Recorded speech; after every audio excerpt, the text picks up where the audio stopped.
नौकरी लगी तहरा ऑर्डर पह भेज द देवी माई बॉर्डर पह हमर सपना साकार माई कर दी हो और तैयार मिल भर हम जनुआ करे अर्जी हो देह पे चढ़ा द देवी मैया बरदी हो। अरे नमस्कार प्रणाम। और आप सब कैसन बानी जा। और आप सबसे बता दी कि हमार आर्मी लवर जौन फर्स्ट बार दुर्गा पूजा में जौन गाना आई रहे, आर्मी लवर हम जनुआ करे अर्जी हो दे पे चढ़ा दो देवी मैया बरदी हो, वो गाना के व्यूज आप सबके प्यार आशीर्वाद से 10 मिलियन क्रॉस कर गइल बा। तो एकरा खातिर आप सबके हम हाथ जोड़ के विनती करतनी और बहुत बहुत धन्यवाद देतनी कि आप सब ऐसे ही अपने भाई के प्यार आशीर्वाद दी जा, ताकि आप सबके भाई के कोनो गाना 100 मिलियन होके। और अब की बार हमारा टारगेट बा कि आप सब इतना प्यार दी कि हमारे गाना के व्यूज 100 मिलियन होके। और वो जब तक ले रहुआ सब ना चाहम तब तक ले वो गाना के मिलियन हमारे 100 मिलियन ना हुई। तो आर्मी लवर गाना के हमारे 10 मिलियन व्यूज हो गई, यानी 1 करोड़ आप लोग के प्यार आशीर्वाद से हमारे आर्मी लवर वाला जो गाना है उसका व्यूज 1 करोड़ हो गया।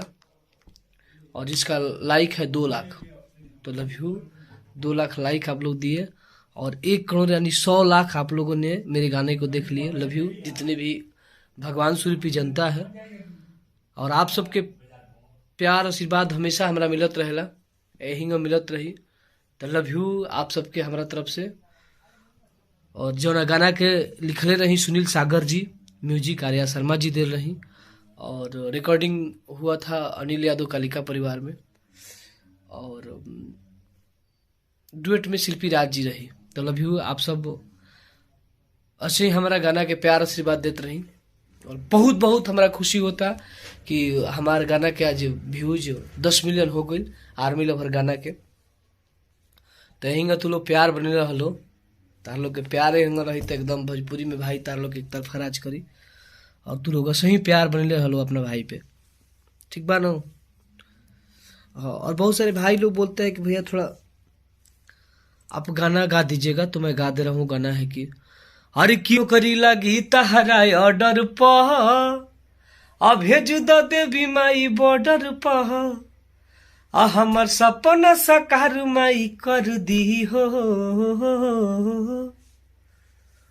और तैयार मिल भर हम जनुआ करे अर्जी हो देह पे चढ़ा द देवी मैया बरदी हो। अरे यार मिल भर हम जनुआ करे अर्जी हो देह पे चढ़ा दो देवी मैया बरदी हो। तो बड़ी खुशी होला कि वो तार लोग के प्यार जब मिलेला तो।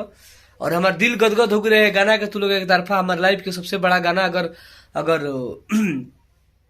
भारत लेवल पर हमार कोनो गाना बाजल तो ये आर्मी लवर हम जनुआ करे अर्जी हो। और अभी तक ही गाना बाजता और आप सब सही प्यार दे। हम तो भाई बहुत ही बेहतरीन गाना है गले बनी सरस्वती पूजा में आर्मी के, तो वो गाना हम हो सके तो कल सुबह में डाला तनी। तो तू लोग सही प्यार बने रहलो भाई के, कैसे कि तार लोग के प्यार के बिना हर कलाकार के जीवन अधूरा रहला सही हमार बा। तो तार लोग के प्यार हमरा चाहिए। और जो भी हमारे टुनटुन यादव सिंगर टुनटुन यादव जो पेज है फेसबुक पेज, उस पेज को जो भाई फॉलो नहीं करे तो करा के ज़्यादा से ज़्यादा आप सब फॉलो करीजिए, ताकि वो और आप सबके प्यार आशीर्वाद से 66,000 फॉलोअर हो गए। तो बड़ी खुशी होता है भाई कि हर रोज 5,000 6,000 हमारा फॉलोअर्स बढ़ रहा है फेसबुक पेज का। तो तू लोग हिंग प्यार देते रहो भाई के, तारा लोग के प्यार के बिना हमारा हमेशा जीवन अधूरा रहेला और रही हर कलाकार के रहेला।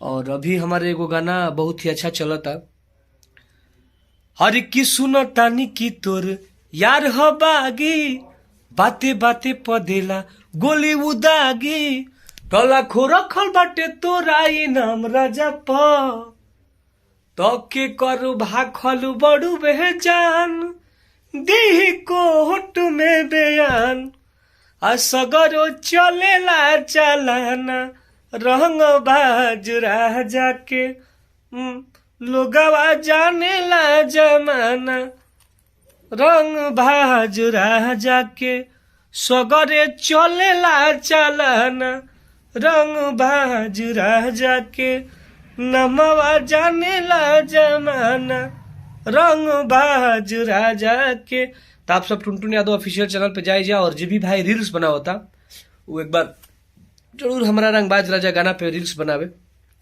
और फेसबुक के स्टोरी में आप सब ज़्यादा से ज़्यादा लगाई जा रंगबाज राजा गाना के। और ऐसे ही प्यार भाई पे बने रह जाए। लव यू, जय हो भोजपुरी समाज भाई।